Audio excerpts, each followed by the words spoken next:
Hello viewers, তো তোমরা সকলেই কেমন আছো? আশা করছি সকলেই ভালো আছো। তো আজকে আমার এই মিনি ব্লগ ভিডিওর মাধ্যমে আমি তোমাদেরকে একটা সেটিং দেখিয়ে দেবো। আমার এই ব্লগ ভিডিওটি পুরো দেখার চেষ্টা করো, ভিডিওটি স্কিপ না করে পুরো দেখো। তো অবশ্যই আমার এই ভিডিওটি দেখে তোমাদের কাজে লাগবে। তো ফেসবুকের ভিডিও অটোপ্লে কিভাবে বন্ধ করবে তা আজকে আমি আমার এই ভিডিওর মাধ্যমে তোমাদেরকে দেখিয়ে দেব।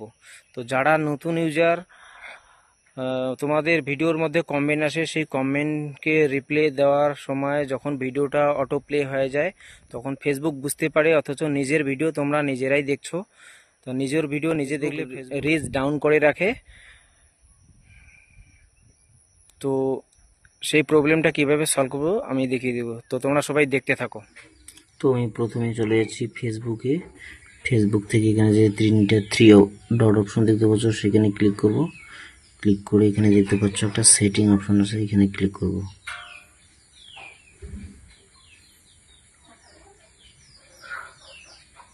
ক্লিক করে স্ক্রল করে একবারে নিচের দিকে নেমে আসবো। এই যে এখানে দেখতে পাচ্ছ মিডিয়া নামে একটা অপশন, এইখানে ক্লিক করব।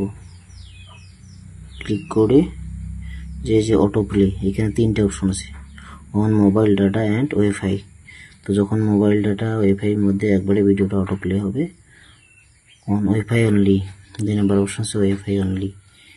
তো এখানে যখন ওয়াইফাই চালু করবে তখন ভিডিওটা অটোমেটিক অটো প্লে হয়ে যাবে। তো কিভাবে বন্ধ করবে, যে নিচে দেখতে পাচ্ছ লাস্ট একটা অপশন নেভার অটো প্লে, তো এখানে ক্লিক করলে কিন্তু তোমার ভিডিওটা অটো প্লে হবে না, এখানে সেভ হয়ে গেল। তো এইভাবে ভিডিও অটো প্লে বন্ধ। তো এই সেটিংয়ের মাধ্যমে ভিডিও অটো প্লে বন্ধ করতে হবে।